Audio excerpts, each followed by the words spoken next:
Em, can you believe we started Interview Boss in 2021? Not really. It's insane. That's a lot of episodes and a lot of hours of talking. Oh my gosh, it is. And if you're scrolling through all of our episodes, you might scroll straight past something that you really, really needed. Yes, we're always getting messages from people asking us to do an episode on something, and I'm like, we already have. So we've put together playlists to help you find the episodes that are exactly what you need, suited to your situation. They're all categorized. If you're applying for jobs, we have episodes about resumes, cover letters, job ads. If you've been offered your dream job, we have episodes on resigning, exit interviews, and how to impress at your new company. And we even have a very special playlist that's very popular for if you have an interview coming up immediately and you need just our most recommended hard-hitting episodes between now and then. For all our last-minute listeners. It's all there for you. You can browse by category and check out all the playlists at interviewboss.com.au/podcast.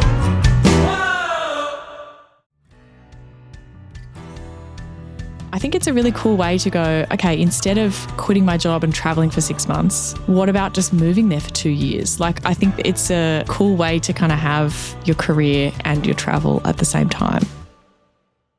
Hey everyone, and welcome back to Interview Boss. My name is Emma. I'm a radio journalist who's teamed up with my sister to give you advice, inspiration, and support when you're looking for a new job.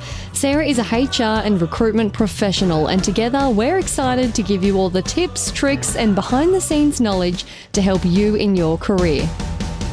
Hey Em, and welcome back everyone.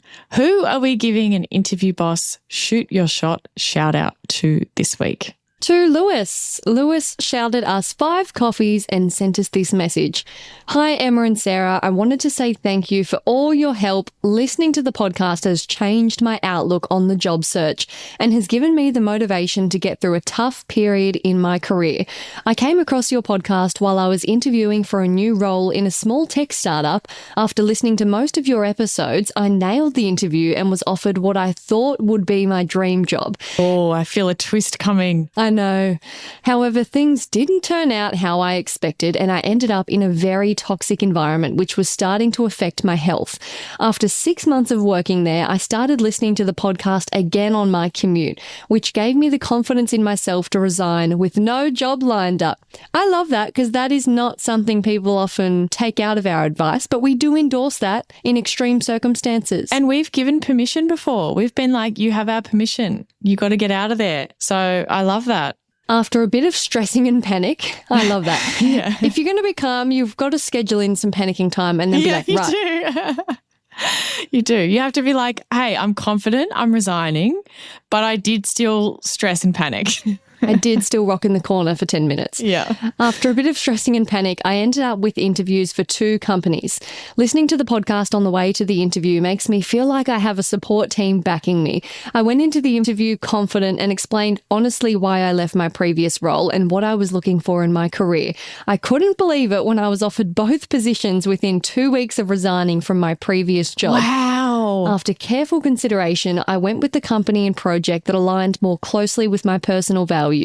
I can't thank you enough for your advice, insight, and Aussie humour. I tell everyone I know to have a listen. Thank you so much, Lewis. Listening all the way from Scotland. Ah, that's so cool. Little Scottish Lewis. I've never been to Scotland. I really want to go. Can you do a Scottish accent? Ah, me bonny lass. I can't do a Scottish accent. What words did you say then? I don't know. Me bonny lass. I don't know. What is that? Scottish Anyway. slang? I'm sorry, everyone cringing out there. Here's a call out. Does anyone follow Dr. Katie on TikTok? I love her and she's from Scotland. She's a Melbourne emergency doctor. Yes, I've seen her stuff. I can hear her voice in my head. I'm not good at accents. Stop making me do them. I love her accent. It's so cute. Yeah, Okay. I love it. Now, hold on. I want everybody to take away from Lewis's shout out. The lesson that we're learning here is if you're still thinking about the elephant in the room and you're not going to tell them blah, blah, blah, he is literally proof that we are telling the truth. It works. He went in there and he went, hey, I quit my job. Here's what happened. Here's what I'm looking for.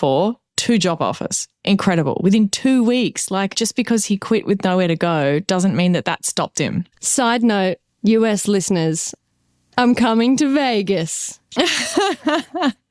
I just needed to put this here because one thing about me is love holidays, love traveling. For some reason, the thought of planning a holiday should be exciting. No, it exhausts me. I'm planning on outsourcing as much as possible. So if you live in the US and you live in Vegas, California, Big Sur, if you are from Nashville, if you're from Mexico, drop your recommendations. How do I get from A to B? Where do I stay? What kind of SIM do I get in my phone? Just if there's any of you that live anywhere that want to host me and be my tour guide for a little, few days, do some sightseeing, local knowledge, just please slide into my DMs. Em is doing a US, is it a road trip, would you call it? Not really. I think so. You're just bopping around a little bit, just seeing a few things. Yes, but the reason we're coming is because I don't know if people in America know or care, but your version of football is different to our version of football, and our football teams are playing at Allegiant Stadium in Vegas. It's the NRL season opener. Is it the season opener? I feel like it is. They do like opening round in Vegas to try and introduce an American audience to the very hardcore sport. And I've heard that you guys think it's gnarly because your footballers wear big shoulder pads and helmets and, oh no, that's not how we do it. We just smash each other with no protection. They just raw dog it. Yeah, raw dog it. So anyway, I'm coming. So please give me all the information. I'm on the fence. I'm tempted. I'm suffering from FOMO. You're coming. You bought a ticket. Who buys a ticket to something if they're not going? I just wanted the ticket just in case I decide that I want to come. I have the option of coming. I hate fence sitters. Just come on. Anyway, side note, into today's episode, we are talking about if you should work overseas, things to consider. Topical for your travel, right?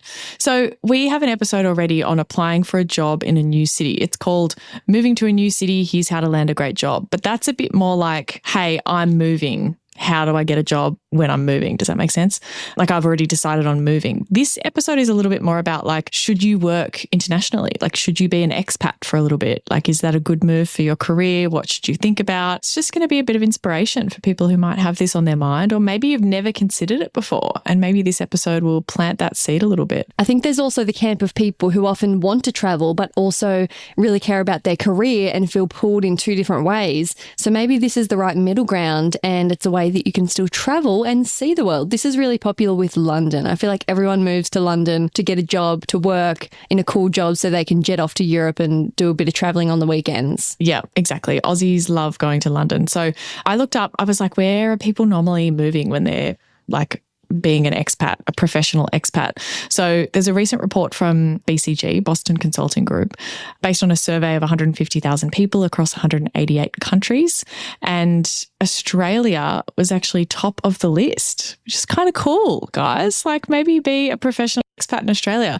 So it was Australia, then the US, then Canada, then the UK, then Germany, Japan, Switzerland, Singapore, France, and Spain. So that's the top 10 list of where people are kind of, looking up, how do I become an expat? How do I get a job in those countries? So we're kind of keeping those in mind throughout this episode, but it kind of applies to anything.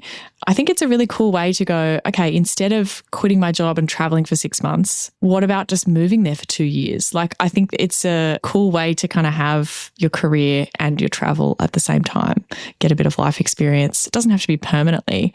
I don't really know anyone that's moved for a professional job. Like looking at that list of countries, everyone that I know that moves to Canada goes and works on a ranch and just does a 180 for a little bit. Or if they go to the US, they go and work at these summer camps, which I've talked about before. They're back in my newsfeed again. What is going on over there? I don't understand. The summer camp. Yeah. But I think that's more of like a young person kind of gap year type scenario. You're like pausing your life for whatever reason. I know plenty of people post uni or whatever, they worked a little bit here. Yeah, because you're old. Oh, okay.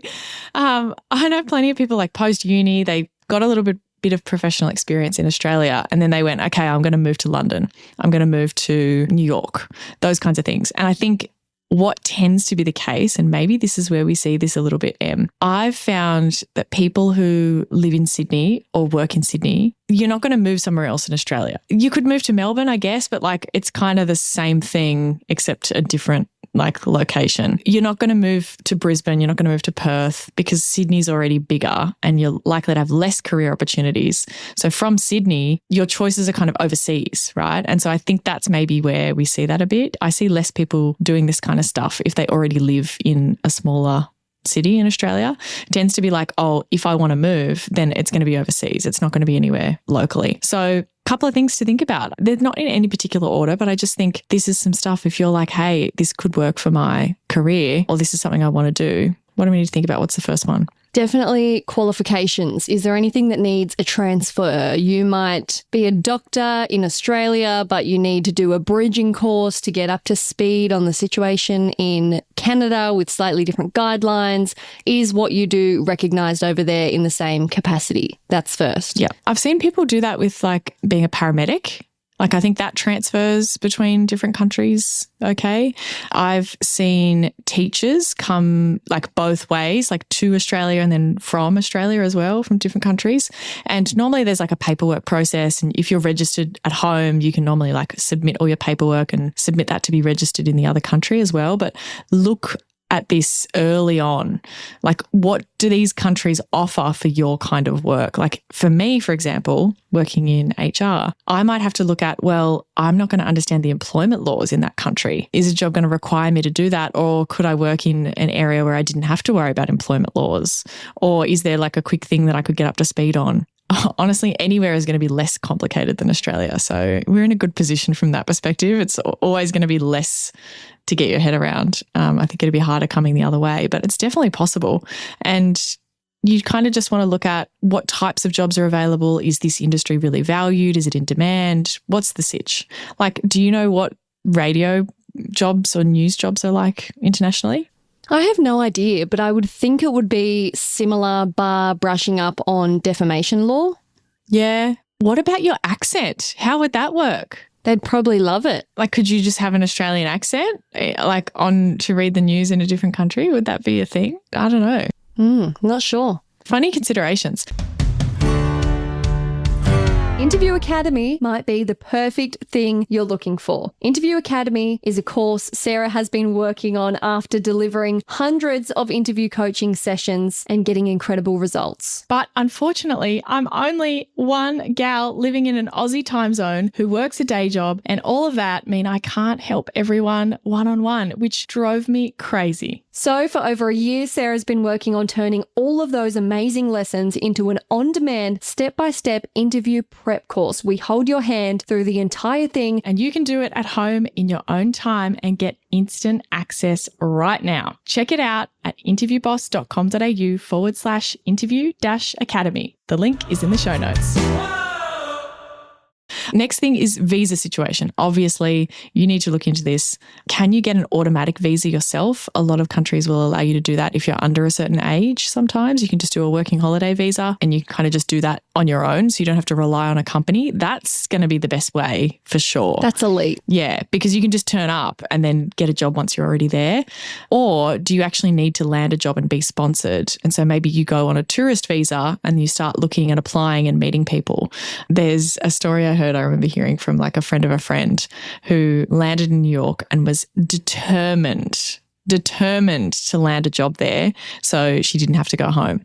She had like back-to-back coffee chats with every single person she could possibly reach out to. She just DM'd people on LinkedIn, like met as many people as she could, got referred in, got sponsored. That's elite before she even left her holiday.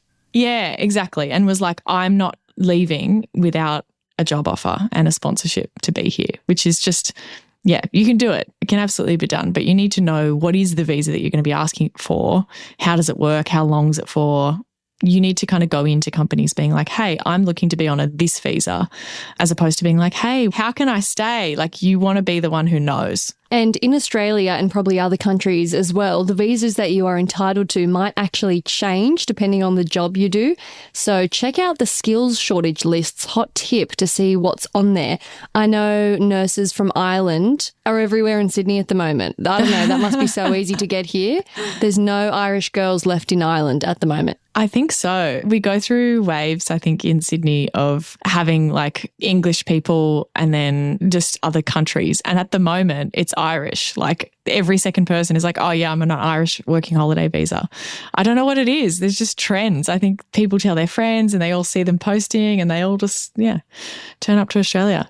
This is not sponsored by like Tourism Australia or anything like that. I feel like we're really plugging our home country. It should have been missed opportunity. Let's hit them up. I know, right? If someone knows Tourism Australia, like give us a shout, drop us a DM. I think you also really want to think about, is your overseas experience going to be helpful to your career back home or not? And even if the answer is no, it doesn't mean you're not going to go. I just think you want to think about that before you do it. Like for me, if I had have tried to get a job overseas immediately after finishing my degree without any work experience, I just know I would have came back and found it really hard to get a job, because that first job is so hard to get and you're trying to stand out against all the graduates. I really needed to get that job and just stick it out for 2 years, and now I'm finally traveling and doing things. But for a bit I was just like, I need to stay put. And I think that if I went and did the cool thing overseas, still could have got a good job that was recognised, but I kind of would have been back at square one. So does it fit into the broader career picture? And is it going to make like a big impact, a little impact, no impact? I can imagine scenarios where, hey, I'm a teacher. Like, for example, I know that working in early childhood education in New Zealand. New Zealand is like the place for early childhood teaching. They do it so well. And so any New Zealand experience for early childhood, if you came back to Australia, they'd be like, oh my gosh, you're in hot demand. Yeah, they're leading the way. You learnt from the best. But there might also be the reverse of that, where you come in and it's like, we're really ahead of them. Well, some of the stuff you've learnt might be really backwards. Doesn't mean it's going to hold you back or anything. It's not going to be adding as much to your overall experience. I think you want to think about that before you go. And you can find people that you know in the city or country that you're in who've worked overseas, do a LinkedIn stalk and ask them for a coffee chat and say, what do you wish you knew before you went? What should I consider? Lean on those connections. If you are interested in working for big global businesses, I think international experience is really cool. And I think it would really, really help you understand different markets, how different countries operate, all that kind of stuff. I think if you want to work in big global businesses, this is really going to help. Language considerations. Can we just stop and pause and do a shout out? If you are working in a language that isn't your native language, you're incredible. Like, how are you doing that? I could never. It's amazing. It's amazing. And so many people do it day to day, and we're so privileged that we've never had to know what that hardship is like. Another side note on TikTok, are you following Mary on TikTok, who's learning English by herself? No. Everyone that is speaking a second language, go, and just anyone in general, go and follow her on TikTok. She does this adorable little intro that's like, hi, my name is Mary and I'm learning English all by myself.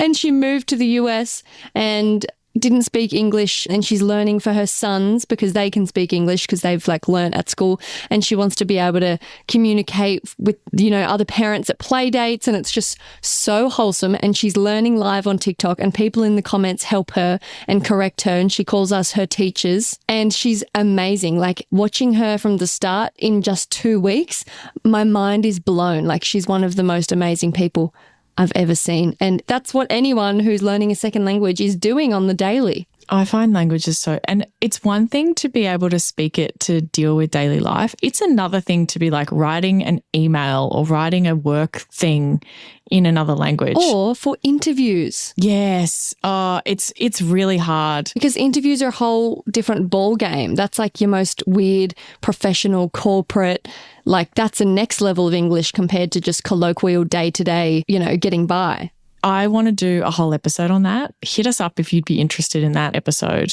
of how to do an interview and communicate really clearly when English is your second language. I think I need a good guest because obviously I don't know what to tell you about that. Like, I have ideas on how it comes across and what I've seen and whatever that I can relate to, but I don't have the tips. So we would need someone to guest on the show.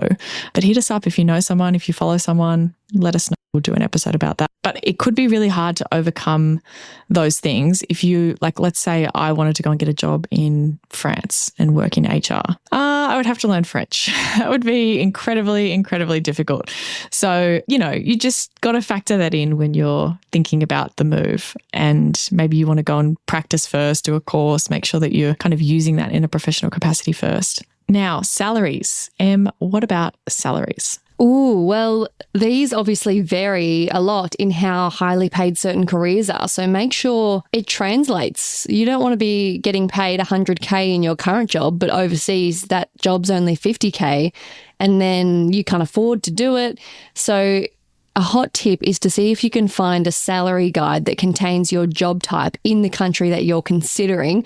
Do the calculations, convert to your currency, factor in lifestyle costs, the rent over there, the, inflation, things like that, and then look at what your life might be like. Crunch the numbers. Be a woman in STEM. Women in STEM, crunch the numbers. I think this is a common one for people moving to London. I think in certain roles, you're going to earn less. Even when you kind of convert the currency and whatever, you're genuinely just going to earn less. But you're not going there to earn money necessarily. Like, there are all these other reasons that you're going. And so you're going there for the plot. Yeah, it may not be a deal breaker. I just think you don't want to be horrified that, like, you've got this highly paid career and different roles are valued differently. You're getting knocked down a few pegs. Yeah. But it also might be the reverse though. You might find that your career is really highly valued in that country. You just don't want to be surprised by that. Definitely. Now, final hot tips on how you could execute this. You could also look at whether your own company could transfer you. Obviously, if you work within a global company, hit them up because that would be seamless. You still get the new experience, new country, new job, same company, some familiarity. What was that word again? Some what? Familiarity. Familiarity? Familiarity. Familiar. That's a terrible word. We found another word that Emma can't say. It's great. Your pronunciation needs work. And I'm joking. It's pronunciation. You could also play a longer game and join a global company to then look at transferring. So in your current country, jump in the global company ahead of time, then do a sneaky transfer. That feels illegal. Well, you're just planning ahead. You're like, okay, well, if I want to move overseas, I want to do that being transferred, get into the global business, stay in your role for a little while, and then ask to be transferred, look at international opportunities. The really, really, really cool thing about this is most global companies who do stuff like this, they will have like a whole mobility team whose job it is to like set up like a package for you that includes relocation costs. I mean, not always, but in a lot of cases, relocation costs, they'll even pay for your tax returns to be done. You might even get living away from home kind of allowances that tailor off, to help you settle in for the first little while. It's crazy the expat benefits that some global businesses will give you. So it's definitely the easy way to go work overseas because you get completely taken care of by your company. And again, like I said before, if you are in a global business, then if you wanted to come back, cool. Like you now have experience in multiple facets of that business. Like that's going to be so helpful for your internal company networking, all sorts of stuff. The list goes on. Or if you don't want to transfer or you can't transfer or that's not an option, listen to our episode about moving to a new city. There's plenty of tips in there, including whether you should actually turn up, like what you should do on your resume, all these kinds of things. Plenty of tips in that episode. What do you reckon, Emma? Are you going to work overseas at one point in your career? I don't think so. Oh, there you go. I love Australia. I'm going to just travel, I think. Yeah, stay here and then travel. Yeah. I reckon I could work overseas.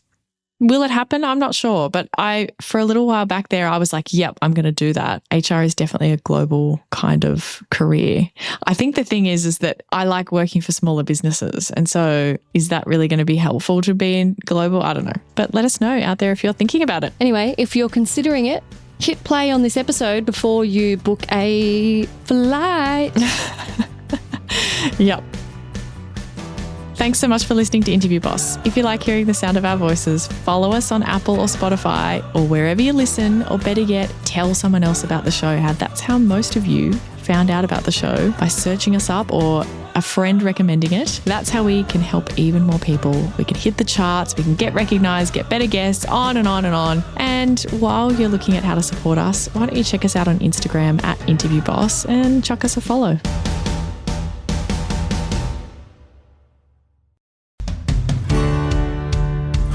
We've been your job search besties and helped you in some way. There's a cool way you can support the show. Shout us a virtual coffee. We get a huge kick out of reading all of your success stories. Head to buymeacoffee.com/interviewboss and shout us a cuppa. If you keep us caffeinated, we can keep the content coming.